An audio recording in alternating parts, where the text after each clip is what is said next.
Welcome back. That's fine. Welcome. Hey Max, how you doing? Welcome back So nice to see you. to, Hey. yeah, you know exactly who's back. The 13th, lucky number 13 episode of the My Generation podcast. It's Daniel Inwood. Hi, Hey. Dan. Hey, how's it going? I'm good. How are you? I'm very well. I'm not very well, actually. I'm getting better. But I'm on the mend. I'll be fine. He's on the mend. He's looking good now. We'll just cut out all of his coughs in post, so if you don't hear any, that's where they went. I'm actually coughing every 10 seconds. So if you haven't heard any of those, Max has done an excellent job of cutting out my coughs and voice cracks, which I've got plenty of those too. This will be a test to my audio editing skills. It really will. And so being lucky number 13, we're going to do a slightly longer, more raw version of the podcast today where we just talk about a very interesting topic today with Dan. Dan, There we go. I've finished cracking my water bottle. Please carry on. which was also kept in the last bit of the podcast. Insert soundbite here. Audience, I'm trying to open my water really quietly. Wait. Got it. See, this is why Dan wasn't allowed back on the podcast originally, but we've let him back in. He was going to come back for every episode, but now it's just one every 13. And don't hold me to that, because when episode 26 rolls around, you're going to know what the comment section's going to look like. Yeah, I mean, I did actually ask to be on for episode 2, and Max just kind of went, We've already got Harry. I mean, Harry did an amazing job on episode 2. What did you think of that episode? It was pretty great. I liked it. I listened to the whole thing. Yeah. So on today's show, we are going to be talking about life-changing moments. Moving into summer, I went through some massive life-changing moments at work and home, and I've had to evolve and grow. And so today I wanted to talk to Daniel Inwood, our returning guest from the first episode of the My Generation podcast, about his life-changing moments and how he's grown from the past. See, listeners, what you can't see is that when Max said returning guest, he put his arms up in triumph like, woo, returning guest. We actually have someone who decided to come back. Yeah. Yeah, and he didn't get scared off. It can't be that bad. Yeah, well, I mean, as you know, Dan, your podcast is the first one to go over 100 views. How does that feel? It feels pretty terrible. Why? Terrible, because people have heard what I sound like on a microphone. 100 times? More than that, yeah. Yeah, more than that now. Which is terrible, because I don't sound like that inside my own head. But no, he sounds really great on that first episode, everyone. We talked about social media detoxing. Yes. So please go back and listen to that as well, because we had a great, more formal conversation about social media detoxing. Today's show is going to be a bit more loose, a bit more raw. We're just going to be talking about life-changing moments. And I wanted to also address some of the comments we had for the power of music. For a future episode, we're going to be doing the power of music. I want to know in a comment below, because we've got a guest booked for it, mystery guest. Let me know how music has influenced your life. What song changed everything? Maybe work, maybe a relationship, maybe your home life. Was there a song that did something massive for you? There were 2 examples for me. I'm going to get into both of those on the Power of Music episode, which is coming soon. But now we're going to go back to Dan. Dan, life-changing moments. Have there been any big changes recently in your life? And if so, what have you learned from them and how have you grown recently? See, I've known this was going to be the topic for a month and a half. It's not been that long. For definitely a month and a half. And I have got absolutely nothing for it. The last 6 months of my life have actually been fairly chill. It's been kind of normal-ish. It's been cool. I've got a new job, but that was 6 months ago now. That was cool. I had a terrible job for 3 months. That was life-changing. Yeah. Where I became the squirrel whisperer.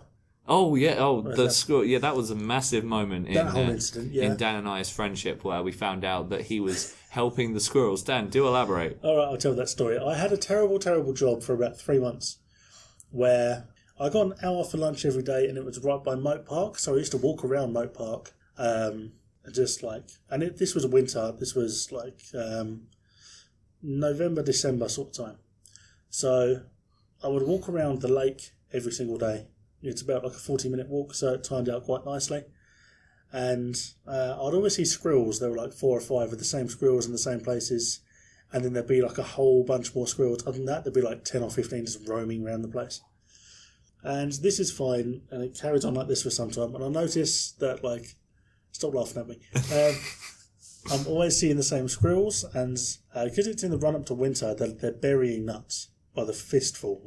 All you see them doing all day is burying nuts. Literally scamper up tree, grab nuts, scamper down tree, dig hole, bury, pat onto the next. And that's all they did. And then I noticed one day I was walking along there and all the dead leaves were gone, and I realised it was because someone had been along in a JCB or something and actually turfed over all of the dirt under the trees.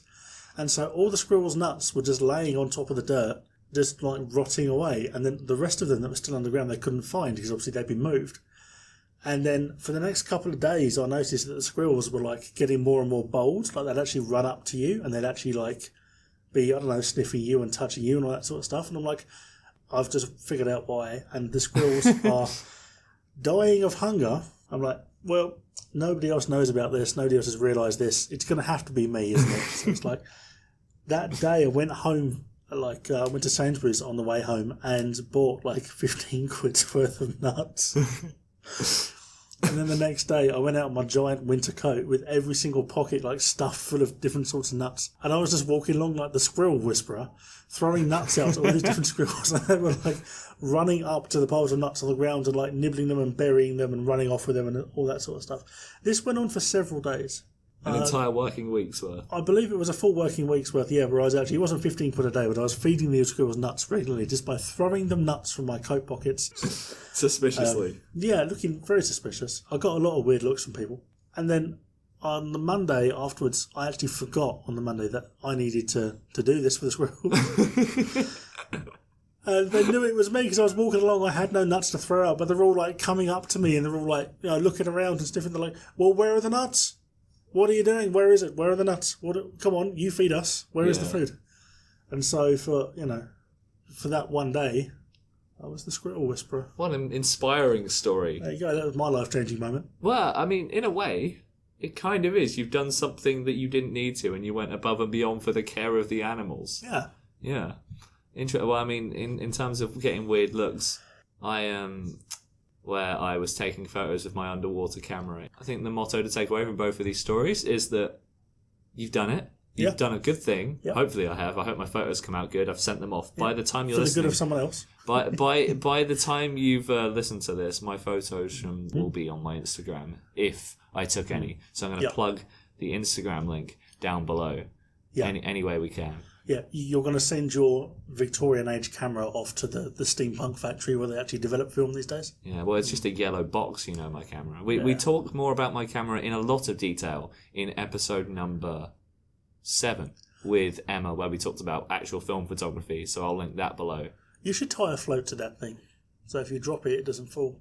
Well, I mean, it doesn't really... If it goes in the water, I can just pick it up, Well, that's when you're in shallow water. If you're in deep water, then what do you do? There's a problem there. But then that's when you go scuba diving, so you actually go under with the camera. And that'll be hopefully another life-changing moment for me. I want to try scuba diving, because I've not done it before. Yeah. And have you? No, never. No, it's one of those things where it's on the to-do list, but you just got to push through and actually do it. Yeah. So that's your life-changing moment recently, Dan. It is. I mean, speaking of floats, my dad's got a boat, and it's amazing when you actually spend some time on yachts or whatever, just how many things have got little tiny floats attached to them so that if you drop them overboard, they don't sink. Like keys for the boat, sometimes people's wallets, stuff like that. Everything's got like these little orange buoys that like. I've got little like key rings on the end, so you stick everything to these, and it's just like.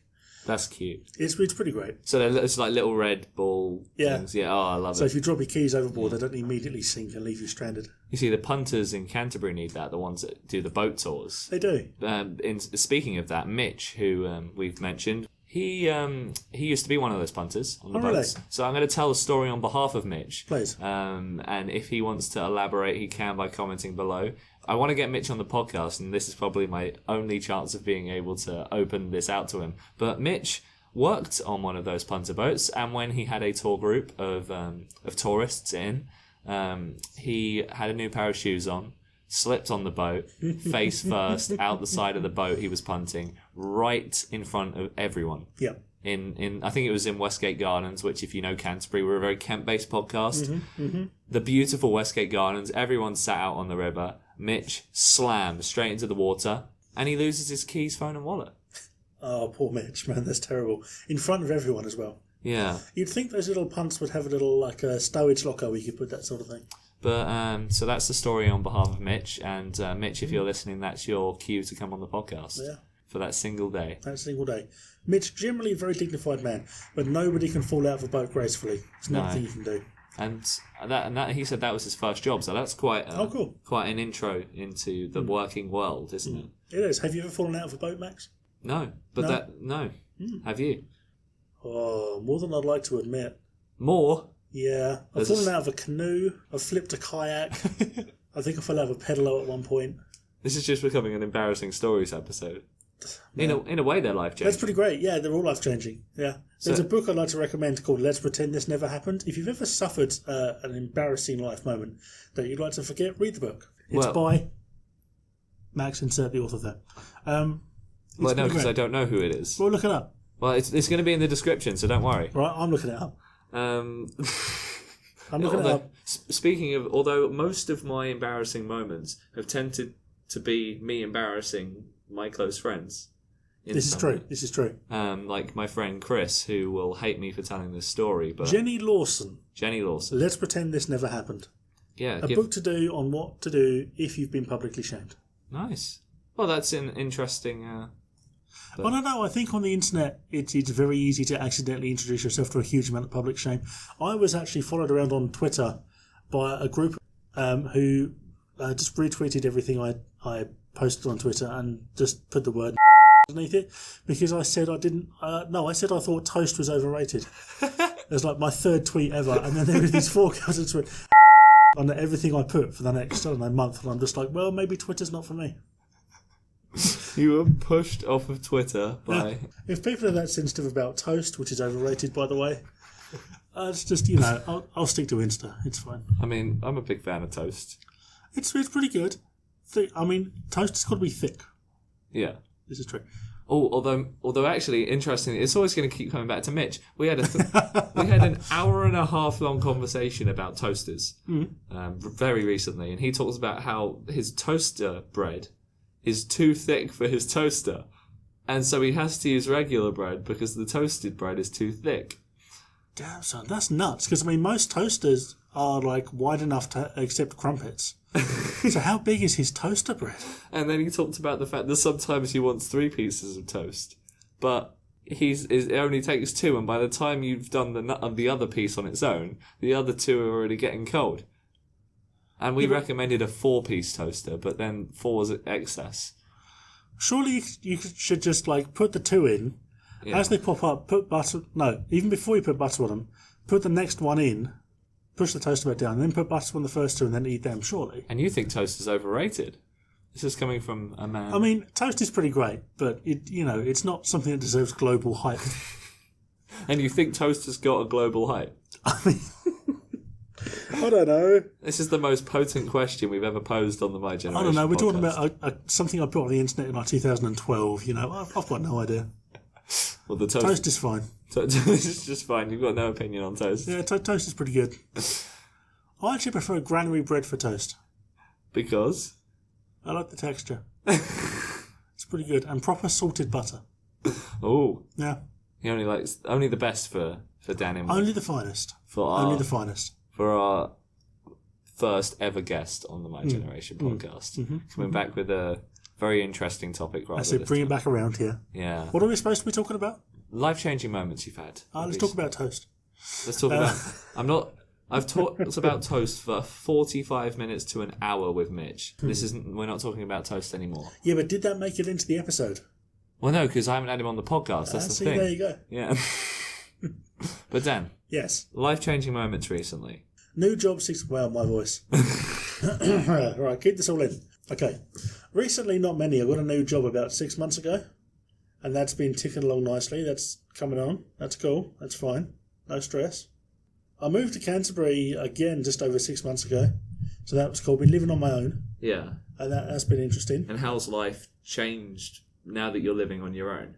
I spent so much more time cleaning. I had no idea I was this house proud. I had no idea. So you keep things very particular. You're like Krish, really, who's a friend we used to... Well, I don't want to say used to. That sounds horrible. A friend we used to have before she abandoned us. She moved away. So she did. It counts. But, so you're now quite particular. You make sure everything's really well kept. Were you like this in your previous house? No, I don't think I'm like it now, but just if the washing up's not done, it really bothers me. So I'll end up going home on my lunch break to do the washing up. And I thought, wow, yeah, really? I live 5 minutes from work. So I will go home to do housework and then get back to work. That's crazy. Yeah, it's a whole thing.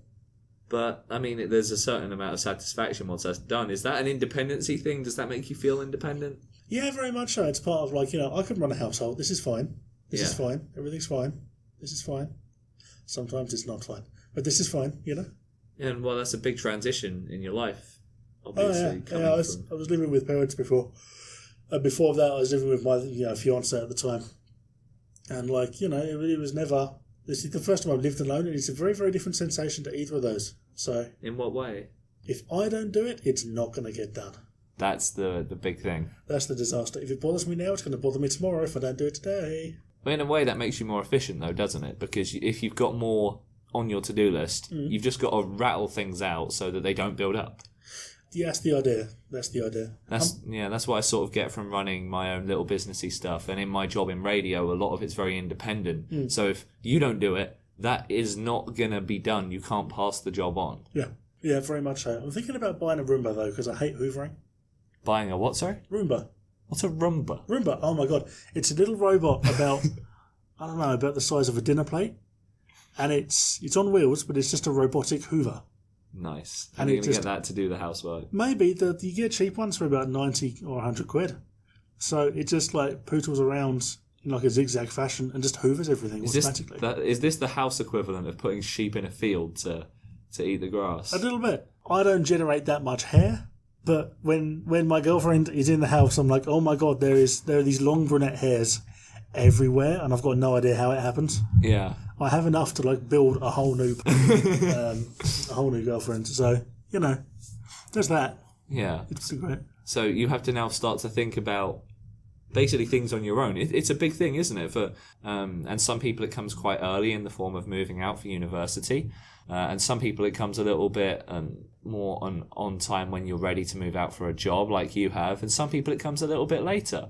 Do you think it's that there are other unappreciated, life-changing things that happen to people where it's not necessarily given the light that it should in terms of how much this is actually a change?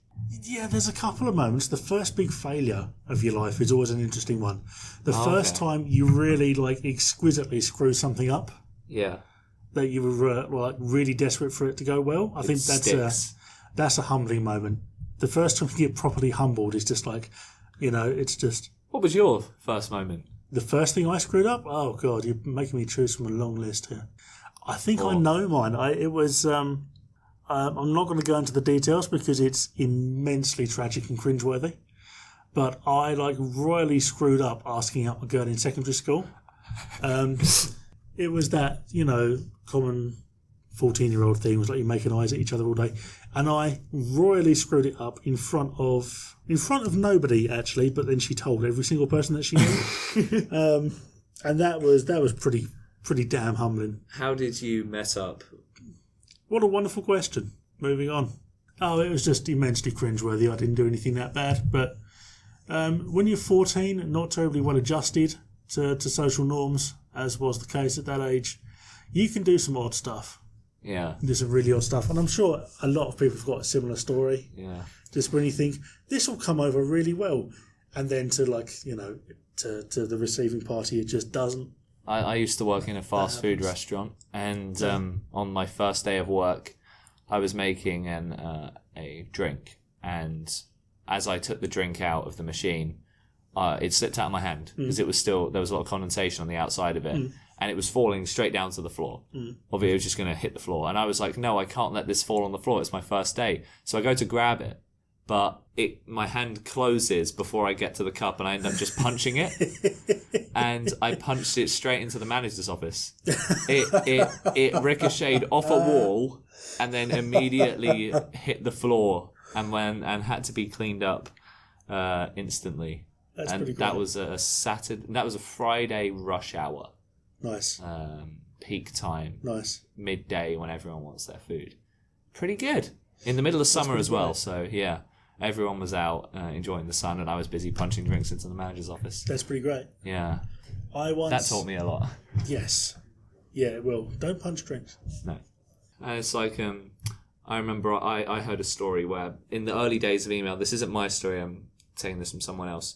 It was when emails were just becoming a thing for the first time. Mm-hmm. And they had set up basically an auto response. Mm-hmm. So when they got an email from someone, it would immediately ping one back to say you're away, if they were away. Which is great, because they had a 1 week holiday. Mm-hmm. So they're like, right, we've just got our company's website set up. It's the early days of the internet. Mm-hmm. We've got an email. If anyone wants to email us, it'll ping back a message and say we're away. Another company emails them whilst they're away. They come back to 8,000 emails because the other company who'd emailed them had a similar ping back feature. Mm-hmm. So effectively, emails are being slingshotted from one company to the other for a week. And couldn't be stopped without... it took them ages because it basically bogged down their emails so bad and filled things up. Nightmare situation. Yeah, that happened with one of our clients at my old job because we had that classic old thing where you can email everyone at a certain domain. Oh. So you can be like, everyone at my company, and just be like, oh, hey guys, there's muffins downstairs in the Canterbury office or whatever. And then somebody would have an auto response on. That would trigger, let's say 10,000 employees, so 10,000 emails, of which 5 would have auto responses on. So that's another 50,000, which you'd have 5 times that figure on. And it just exponentially screws itself over and over until the whole server just stops. So it's just like, nope, no thank you. And that was cool and all, but we waded in and fixed that problem. And, we had to go to the site because the server wouldn't actually talk to us online. And we eventually fixed the problem. It took us 4 hours. And then the CEO of the company, who was a right old lad, he said, yeah, did anyone nick them, brownies or whatever it was? And he did the same thing. He did the same thing again. He had his autoresponder on because normally he wasn't in the office, and somebody else had theirs on as well. So all you need is 2 autoresponds and it's game over. It took us 6 hours, and about 3 o'clock in the afternoon we said, okay, right, it's good. We finished the job. And by 3:30, he'd sent that message out and screwed it all over again. Oh. Are you serious? Oh no. It's good times. Yeah, well, as you said, humbling moments. They teach you quite a lot, don't they? Yes, they do. I have a lot of humbling moments. Oh. On my way to a job, which turned out to be on a job site, as in a construction site, which was cool, but it was November and the whole thing was 6 inches deep in mud and I only had normal shoes on. So that was cool. And then from there, I had to go with my shoes full of mud, by the way, and halfway up my trousers covered in mud, to the house of some very, very well-paid lady director of a company. And she was like, you're not seriously going to come in my house like that, are you? And I'm like, well, I can. And yeah, it was a humbling day in general, really. Yeah, well, it teaches you things not to do in the future, doesn't it? Oh, absolutely. That's how I do most of my learning. Well, that's how most people do. It's not reinventing the wheel because you haven't seen anyone else make the mistake. I like to reinvent the wheel just to run myself over, Max. That seems to be... Oh, that's a quotable. If we ever do My Generation podcast T-shirts, we're going to make... Reinventing the wheel just to run myself over. I'm pretty sure that's a Fall Out Boy song, but we'll go with it. That can become its own thing as well. Fall Out Boy song titles. Yeah, absolutely. That aren't Fall Out Boy song titles. Yeah.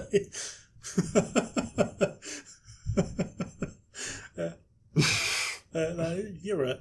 So in terms of other things that you would consider quite life-changing, you've got the humbling moments of the past, you've got moving, you've got changing jobs and relationships. What else would you say, maybe just within the last year and a half, has really, or to 2 years really, would you say has changed your life that maybe goes under the radar? I don't know, 2 years ago-ish, I had a giant breakup, and that was a whole thing. That was like a 9.5-year relationship. And coming off the back of that was a journey. I tell you what. Yeah. But then it is for anyone, The first time a major relationship goes down the pan, it's gonna make you realise a few things, and it's gonna change you as a person. Yeah. This is natural. Every single mistake is a learning opportunity, but so is every single success. You have to be able to step back from what you see and what you've done and be able to think critically about it and be like, what was the best course of action here? What can I learn? And actually having a reflective attitude means that all situations that you put yourself in that are new can be in some way life-changing, because if you do the same thing every day, not that there's any problem with it, but you come across the same challenges. But when you put yourself into somewhere new, you suddenly will make mistakes. You will do things incorrect. That's where you start to gain your most learning, which is why I always am a big believer in trying something you've never done before. Like Mike Hugh talking about solo traveling and how he went out and did something completely randomly new, life-changing really. He went to the Philippines on couch surfing, which is crazy. Yeah. But so in terms of life-changing, he wouldn't have been in the path he's on in life at the minute had he not done this. You can watch the episode to go over more of it, but he's basically gained a business partner from it. He's moving to Hong Kong because of it. It all got the catalyst was that. Yeah, permanently. Wow. And all that came about because of couch surfing. Yeah. So would you say there's been like a moment in your life, because I'm going to talk about an example in a minute, where something you did that was new has spiraled and now suddenly you can't even picture your life without that new thing? What, like what do you call it? Realization of great truth. Maybe, yeah. Or just a thing you did that was new. What's the word? Epiphany. Epiphany, yeah. Epiphany. Maybe, yeah. A moment that changed you that at the time you didn't realise was going to be a moment that changed you. No, I had a moment that I did realise was going to be a moment that changed me. I again, going back to the big breakup thing, I decided to sort of get away from Ken for a little bit, and I went on a long weekend camping trip in Devon. The reason escapes me, but I loaded like a load of stuff that I bought brand new into my car. I was driving down towards Taunton from Bristol at about, 2 o'clock in the morning. I'd been awake for 22 hours. I was in a bit of a state anyway. Yeah. I was, it was not the best time. And at that moment, I had the epiphany that I was probably going to be all right. But I was like, oh my God, I'm going to be fine. And I ended up swerving the car and all sorts of, and I just had this realization that this is terrible. This is pretty damn terrible. But it's not the end of all things. No, because you can always bounce back from it. Whereas before, I mentioned things that kind of world-ending. Like, this is it. There's no turning back. But then you felt like you had that moment in the car. Yeah, for sure. When that relationship ended, I lost my entire life. I lost my partner. I lost my best friend. I lost the place I lived. I lost my entire social life. And, a huge chunk of family as well. So all of that was gone, and I had precious little to keep with me. So that realisation was a very valuable one at the time. Yeah, and it came out of nowhere. I wish it had come the following morning, really. But on a motorway at 2 a.m, while extremely sleep deprived, and got $3,000 worth of camping gear in the boot. Yeah, no, that's fine. This will do. I'll have a euphemism. I keep saying euphemism. Yeah, I'll have you a do. euphemism now. Yeah, you best believe I'll have a euphemism now. I'll have an epiphany now. This will be fine. Epiphany. It's not even close. No. But I think my example. So we spoke about the app Meetup before, which is a social media app where you go on, you just meet people. And my first ever meetup was New Year's Eve 2017, going into 2018. It was a drinks night, and I'd never been to Meetup before, and I was going out to meet a group of 30 people for the first time, and I was quite nervous. Mm-hmm. Night was going on, great night, met all these new people. We were all out celebrating New Year's. We decided to go to a pub that was staying open through New Year's, and clock counts down. Hey, it's New Year's. Great. Amazing. We're in 2018. And then I'm leaving the pub at sort of 1 or 2 in the morning. All the best things happen at 2 in the morning, don't they? They do. They do. And I am about to leave the pub, and someone who I only spoke to twice comes up to me and says, he just grabs my shoulder right as I'm leaving, and he goes, and he's not even drunk or anything. He just says, do you want to join my badminton group? And that was it. Yep. He said that, and then I joined the badminton group that this guy who I hardly knew had recommended to me. I've met most of my good friends. It was also then spiraled on to me joining other meetups, because I might have not actually gone back to meetup. Yeah. And that was the moment that kick-started my entire social life. It also allowed my murder mystery company to grow, because I was able to put it out to another huge audience. And I wouldn't have met the fine fellow sat before me if it wasn't for that one moment. I wouldn't have been able to record episode 3 of the podcast featuring Joe Toomey if it wasn't for that moment. Not that I play badminton with you, but it goes round and round. Yeah. So it's just sometimes, people don't realise the little moments like that. Like if I had left the pub an hour earlier, who knows where I'd be right now? Who knows? And that's the crazy thing about it. Maybe if I'd stayed an hour later, I would have met someone who I could have become a business partner with or been a partner with. Or It's why I'm always a big fan of putting yourself into different new situations, because you never know where that's going to lead to. Yeah. And if you're always out there, something's going to eventually work. You kind of make your own luck. Would you agree? To a certain extent, yeah. I feel like putting yourself out there is an undervalued way of doing things. And I feel like exposing yourself to the most opportunities, however they're going to come about, is always beneficial. Which is quite funny, Hest. Mike has taken that very literally and gone the whole world to do it. He chose to do 29 countries. Nice. Which is a lot more than either of you have done put together, I imagine. I'm just guessing. Yeah. But how many countries have you been to? Let's count them. Does Wales count as another country? Yes. Oh, then we're good. 2. 2. But yeah, my own country, England. Yeah. Does that count? Yes. Oh, sweet. We're off to a great start. So we've got 2. Then France. Been to France loads of times. Belgium. Yep. Holland. Yes. Spain. And that's it. 6. Lovely. That's good. And I'm sitting here counting on my fingers because I'm a grown-up. And you've got 9. I've got 9. Is that for you or for me? That's for me. If it's for me, you can't count. A bird just flew into the window. Where? Well, it's gone now, but a pigeon just flew into that window, that one. Yeah, we're sat once again in Canterbury Christchurch University recording this. Thank you for having us, University of Christchurch. And Dan. Canterbury Christchurch University, I should say. Thank you for that, Dan. Yeah. Now back to... England, Scotland, Wales, Jersey, Guernsey, Turkey, France, Belgium. Oh, we're pretty similar. I know, right? Yeah. Yeah. Been to Turkey, wouldn't recommend, but that's fine. Yeah. Well, you've got to go to these places to find out. Oh, absolutely. I don't regret going. Well, it's in a way a changing moment because definitely. You find a place, you're like, will I enjoy this environment? You go, and it's not always... Because life-changing moments aren't always positive, and sometimes you need ones that aren't to realise what the good ones are, because you become a more rounded person, would you say? Completely agree. There are life-changing moments where you just think, oh, God, all right, well... Well, you wouldn't go back to Turkey, this is my life now. No, I wouldn't, no. Yeah, and that's not necessarily a bad thing, because you're figuring out what you want to do. Yeah. And what places you feel comfortable living in or spending time in. Yeah. Even though Turkey was probably a short trip. Yeah, it was. We were there for 2 weeks. It was a family holiday. Oh, that's a long trip. Yeah, it's a long trip. And it was hot, too. I've never been on a holiday longer than 2 weeks. I got 350-something mosquito bites in one night. Oh. That was rough. Did you count them all individually? My parents did. I was very young.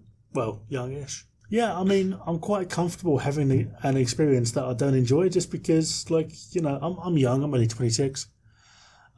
There's still a lot of time for me to learn. I'm just like, yeah, well, I guess I don't like whatever this is. That's cool. I can just not do this in the future. Yeah, it's fine. I think that's something that comes back as a recurring theme in a lot of our episodes, which is to get to a life-changing moment, you have to try different stuff.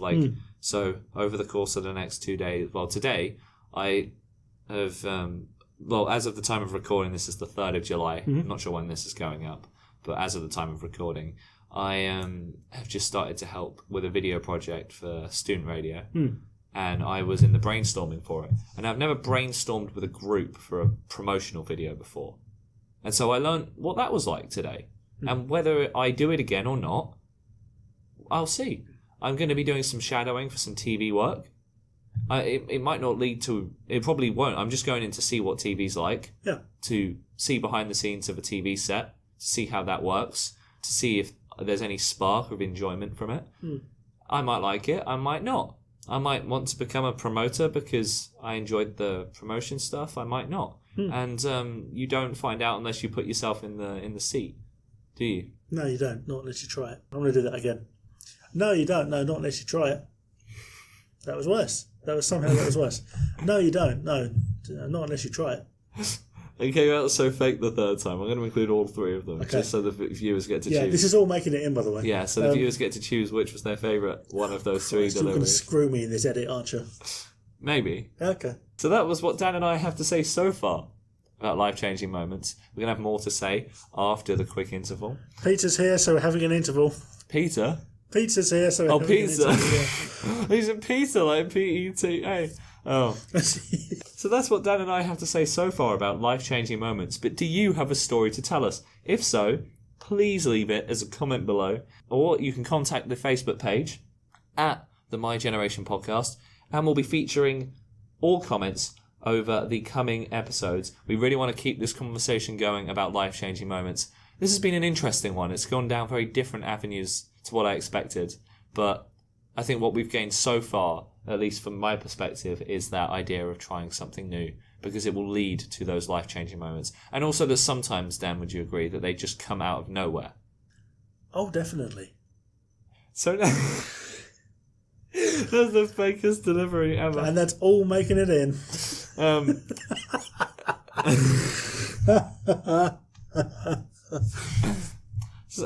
Oh, yes, definitely. We're just like, yep, yes, yep, yeah. So now we're moving on to local impact. So, Dan. Yeah. How, because we're a very Kent-based show. True. We've been talking about life-changing moments. Also true. And doing new things. What would you recommend for those who live in Kent, our Kent-based listeners, can do to get involved in something new? Buy a dirt bike. Why? Sell it to me as an idea. Because you can just go to a forest or a trail or whatever you like and have a damn good time with your mates. And then if you get a road legal one with the street tyres, you can just do cool wheelies. So that's your recommendation for this week? No, just get a hobby. Get a hobby. Get a hobby. And what would you suggest about getting a hobby that makes it so important to have one? Regular interaction with like-minded people is a great way of immersing yourself in a new thing, whatever it may be, and also just a part of broadening your horizons and doing new things. Yeah, we touched on that with the episode with Connor Jenkins about rock climbing, because when you're surrounded by those people that are doing the same thing as you, there's something about it, isn't there, where there's a regular time to meet. It's not like one of those things that can fall to the wayside where it's a plan that never happens. You've got it planned, haven't you? Yeah, definitely. Something that's not necessarily massively organised and penciled in, but just doing it regularly once a week or so, just enough to keep everyone well acquainted and to keep you fully immersed in the subject of what you're doing. Yeah, and so is the next one for you dirt biking? Is that why you recommend it? If I could afford that, that's what I'll be doing right now. As in, literally, instead of this podcast, I'll be out on a 652 stroke somewhere. But there is this podcast. But unfortunately, there is podcasting to be done. People to hear our words of wisdom. Yeah. If you call them words of wisdom. I don't know. I'm a serial hobbyist. Yeah. Well, what hobbies are you into at the minute, Dan? At the minute, I'm actually hobby-free. I know. It's actually the first time in my life. I lie. Sorry, I'm into model rocketry again. God, yes. Yes. Yeah, that whole thing. So right now, I build and fly model rockets that are, only a couple of feet tall, but pushing the 800 to 2,000 foot range. Wow. In flight. Yep. So that's pretty cool. Before that, I've been into model aircraft, building and flying. I was a web developer at one point as a hobby. What else? I did large-scale Connects replicas of stuff. What replicas did you do? Architectural. So particularly French Renaissance buildings. Oh wow, that's really niche. It really is. That's a really niche subject. Do you have photos of that anywhere? Probably.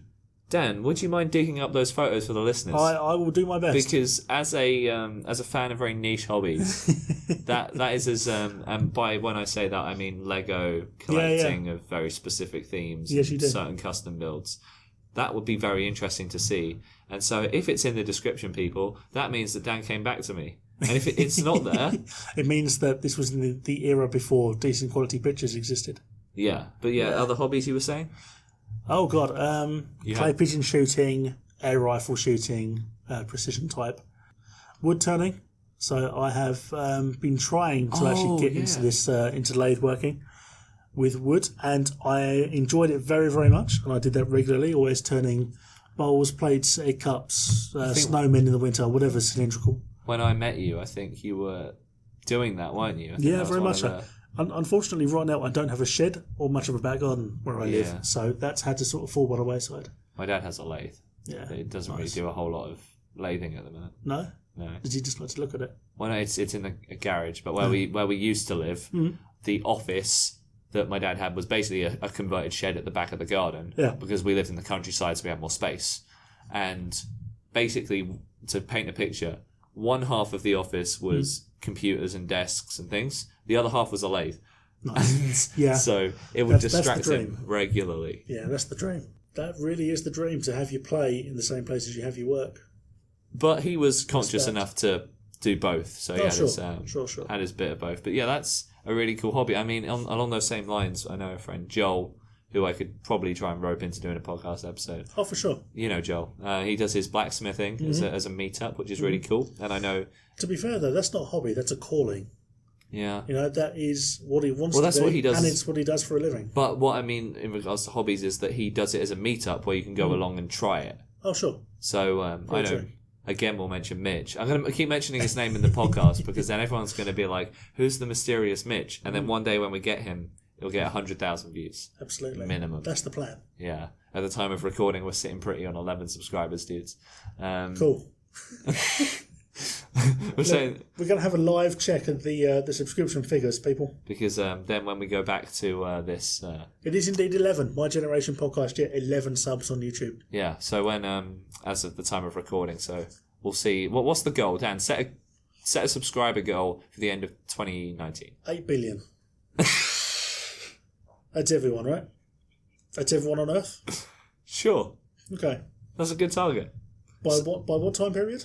I said end of 2019. 1,000. Gee, that's a lot. Let's go for it. Why not? Yeah. Maybe even by the time this episode comes out, we're at 1,000. Maybe. We need to make some damn good content, though. Well, the content's already been made. So this is true. I'm making damn good content right now. Yeah. That's not making it in.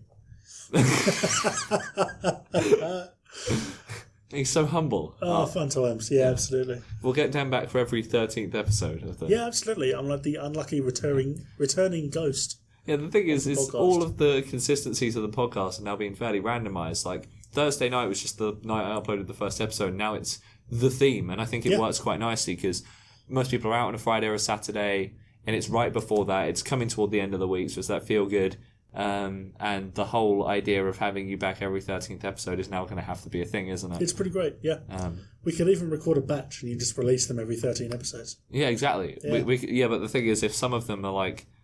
If we release even one thing that's time sensitive, then it's going to look terrible. Like if we record episode 26 now, and I'm like, this beautiful weather we've been having, these long walks we've been having with these long days. Yeah, and we're just mocking ourselves because I'll listen back to that, and suddenly it's not so pretty.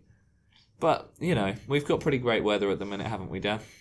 No, it's been pretty hot. I hate it. Do you not like the hot weather? No, it was 33 the other day. Are you serious? Yeah, it was beautiful. I went for a bike ride. Yeah, I went to my air-conditioned place of work and liked it. Well, that's nice. It was great. I have a 6-minute walk to work. That's my commute. Yeah. And in that 6 minutes, I went from being happy to being like, what even is my life? Why is this my life? Why is this what I'm stuck with? It was 33 degrees and 80% humidity. Like, are you serious? Do you know what I want to do? Is to lay on the floor in a starfish position in the shade and just wait for it to go away. 33 is too many. I have a 2.5 hour journey to work, as opposed to 6 hours. No, as opposed to 6 minutes. Yeah, you can fix that. And the thing is, I started work at 3 in the morning on the day that it had that humidity level, or I had to wake up for work at about 2 or 3 in the morning. Yeah, and I got to the car, and I was in a t-shirt and shorts. Yep. At 3:30 in the morning when we left, and it was bright. It was bright outdoors. Yeah. I was in a t-shirt and shorts. It was comfortable at that time in the morning.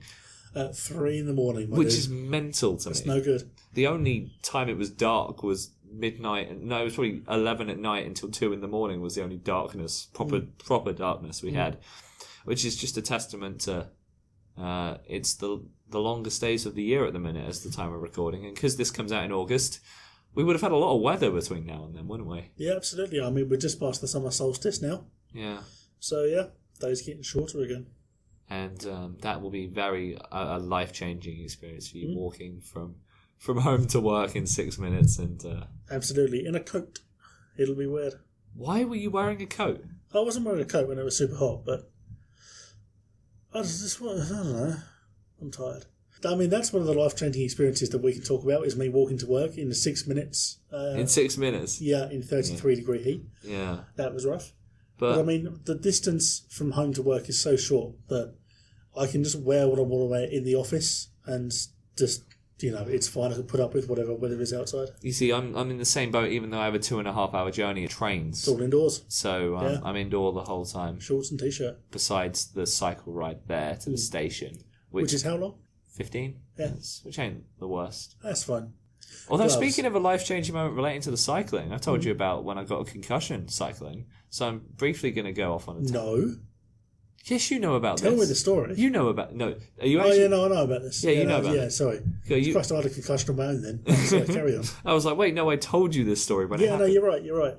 Tell the listeners. Only because I think this is a very important thing to talk about. This was in April. It was quite a cold day, an unusually cold day for April, and there had been black ice overnight. And I was cycling to work at about 6 a.m, and I went across a footbridge, which you're allowed to cycle on, but it had a sheet of black ice across it that formed overnight.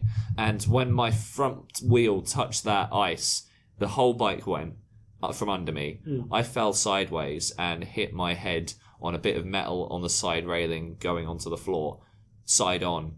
Luckily, I had a bike cap, because if I didn't, and if I then proceeded to go to work, I should have gone straight to the hospital. But I made it through my day of work, then went to the hospital, and basically they told me to have 3 days of rest, otherwise it could be serious. And having that rest, I'm okay now, completely okay. But I think that's an important life-changing moment for me, to realise this is the moment I had been wearing a bike helmet for the past 20 years of my life for. Yep. It's all led to that instant moment, because that helmet's not usable again. I had to buy a new one because it was wrecked. That's the point. That's why you have crash helmets. Yep. And so if you take anything away from this podcast in terms of things that will change your life from what you've heard, because up until now it's kind of just been ramblings, that's the one. That's going to be our podcast slogan. The My Generation podcast. Wear a helmet. Wear a helmet. Wear a helmet. And kids, wear helmets. And then if you fall off your bike, don't go straight to work. You should probably get that checked out. To be fair, if you had a concussion, you probably weren't thinking straight in the first place. No. And it was my first day on a new role. Oh yeah. So that added a lot to it as well. Yeah. I couldn't miss it because I didn't know what it entailed and everything. Yeah, I was still quite new. A lot happening. So that's a life-changing moment for me to end this section on. But I just wanted to tease the next couple of topics we're coming up. So I'm going to mention Trains with Stephen still. That's still coming up. Haven't had that on yet, but we will be coming to Stephen about trains. I also want to do an episode about cycling. So we're going to be doing an episode talking about that. And put your comments below about the power of music, because we're going to be doing the power of music as a podcast episode soon. Now, we're going to be going to Dan again in just a moment to wrap up this week's discussion about life-changing moments and all our other rambles. But there are many future topics we're still looking for people to talk about. So, are you a musician? Did music influence your life? Again, yes, please let us know your stories about that.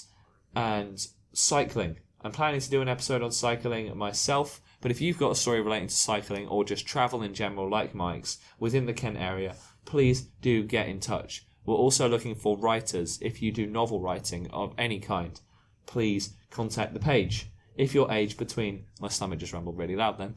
If you're aged between 18... That's not making it in. That's definitely making it in. If you're aged between 18 and 30 and live in Kent. Again, all links in the YouTube description. Also linked is my Instagram, where you can find the photography for if the photos underwater worked. And Dan's Connects artwork, which is definitely appearing, isn't it, Dan? I will see what pictures I've got. It's actually going to be a bit of a mission to try and find them. We're talking about like 2008, 2009. Wow. Well, I'm sure you can do it. Which is like a million years ago. Yeah. Yeah. I'm sure pictures were a thing back then, but I'm not sure. Did the past exist? Man, I've got pictures of the past, but only for a few years ago. Yeah, I feel like you have those sort of sections where it's like before you started keeping your current log of photos, it's just gone back there. You don't remember where they went. Yeah, do you know what? Before I got a 128GB iPhone, I don't know what happened with my life because I couldn't keep that many pictures. Oh, no. Because I'm big on audiobooks and podcasts. Yeah. So I was always running out of space on my phone and didn't want to delete any audiobooks or podcasts. So I'd have to delete the pictures. Oh, no. Now, I've recently discovered they were actually backing up to my Dropbox.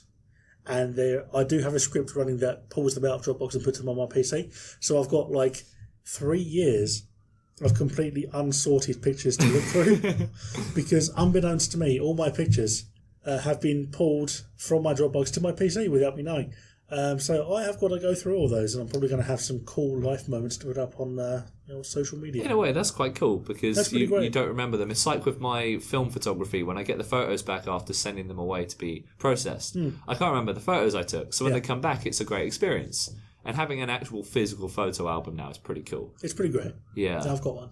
And although going back to that whole automatic filter thing, apparently I'm quite a prolific tweeter because on my one of my YouTube accounts is linked to a Twitter, and so every time I do anything on that account it tweets, and I didn't know it was happening. So I've been tweeting for years without even realising. No one likes or comments on them. Man, that's a shame. I wouldn't know because obviously I'm the toast and I've not been on Twitter in ages, but yeah, that sounds pretty rough, especially if you're getting no feedback from those at all. That's rough. But it's interesting because I didn't know until I went back on that Twitter and was like, oh my god, I've been posting for years. Can you imagine if I had like 1 million followers? Yeah. And everyone was like, oh, Max has just put up anonymous post 633. There's nothing scarier, I think, in the modern world than changing your password on one of your big social media accounts, and then you get all the emails from like the 50 different things that can no longer connect to it. It's like, oh my god, what even is Badink? It's like, oh Christ, they've got access to post stuff on my behalf. Oh, yeah. That's a whole episode of itself, isn't it? Oh yeah.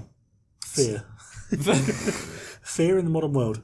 So now, Dan, not talking about fear in the modern world, we're talking about life-changing moments. Would you like to, for the listeners, wrap up what you've taken away from today's podcast? Don't be afraid to fail. Learn from your successes as well as your failures, and always wear a helmet. Good. That is a very sensible way to finish a very silly episode. Ooh. So, thank you for coming back onto the show, Dan. Thank you for having me. Would we be able to get you back on for episode 26? Yes. And would you be interested in My Generation podcast t-shirts?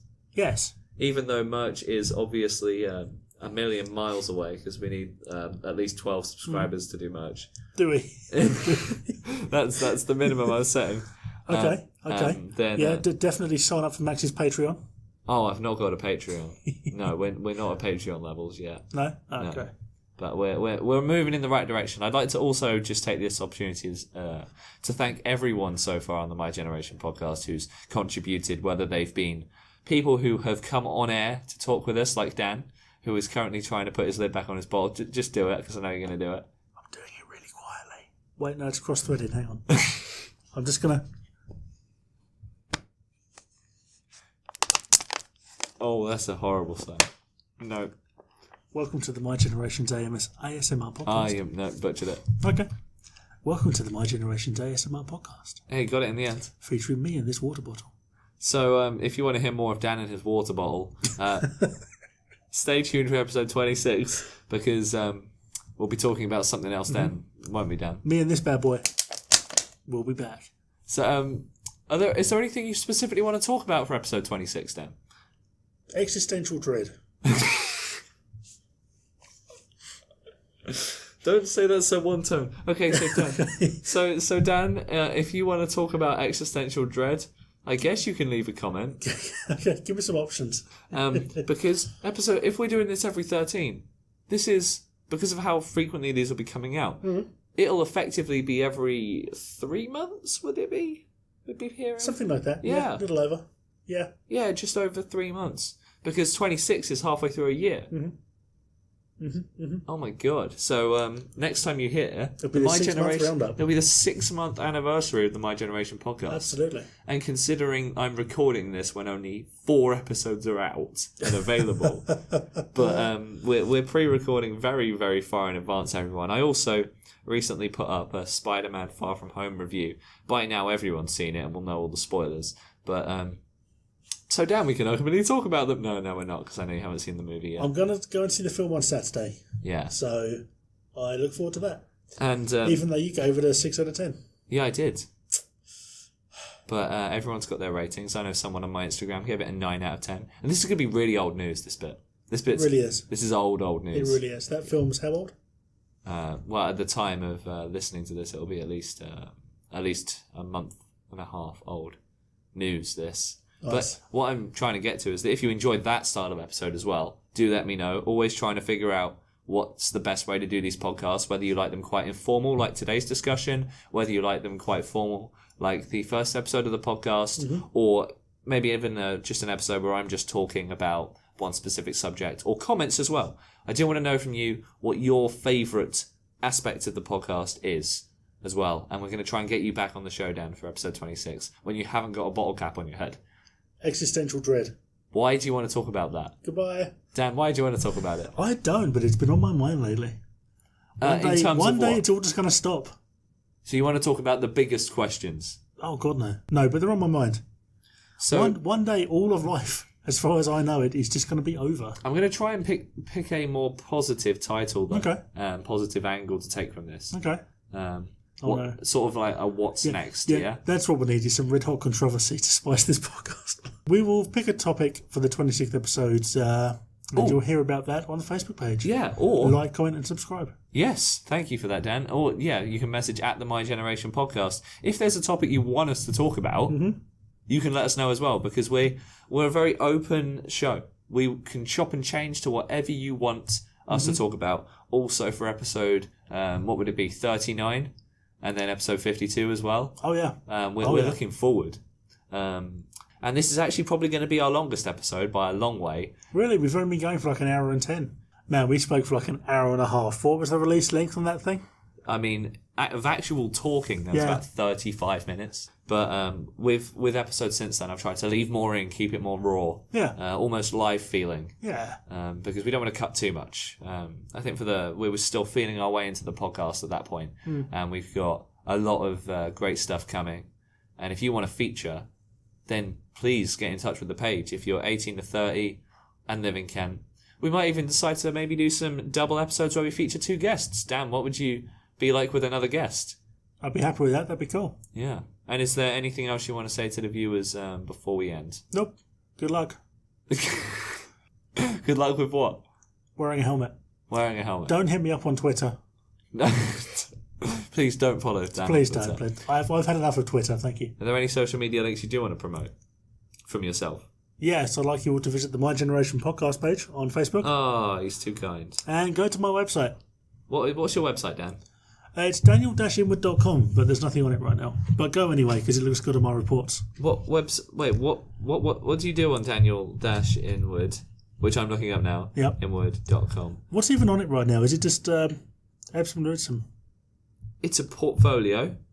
Oh, I remember. Yeah, that's right. When I had my horrible job, I was building a portfolio on that particular page. None of the images are yours, and none of the words are in English. Hey, listen, just because it's got Shutterstock watermarked into it doesn't mean it's not my picture. There's no Shutterstock watermarks. Just none of the photos are yours. So, will you, because this episode comes out on August the... Yes. It's the week after the 15th of August. I was going to say, my birthday is the 11th. So this will be out just after your birthday? Yeah. Amazing. I know, right? I'll be 27. You know how I don't want to be 27, Max. So you know how in this podcast you said you were 26? Yeah. You're not going to any longer be 26 at the time of release.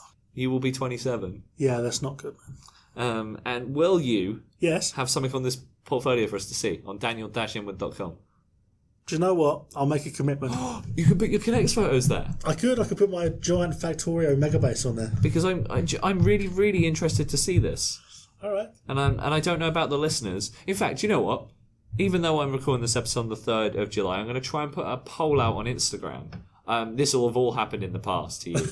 But I'm going to put in the description. This is going to be a very long description, by the way. Yeah. I'm going to put in the description how many people voted yes to seeing your Kinect's French. What did you say they were? French? It's French Renaissance buildings. Okay, French Renaissance designs. We're going to post that out on Instagram as a poll. Okay.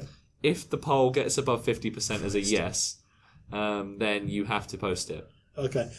We are talking about an era when I had a Sony Ericsson K550i as a phone, which did not have USB anything on it or even external storage. I might not have pictures. If I have pictures, I will deliver. And something will be on daniel-inwood.com. But in a way, that's a surprise for all of us, isn't it? It is. There's always something new to be gained. Absolutely. Check out the latest hot thing on daniel-inwood.com. And why did you make your own website? Oh, that was part of a giant project I had. At one point, I actually reviewed the 100 top-rated films of all time. Oh, wow. Starting at 100 and going to 1. I made it to 27.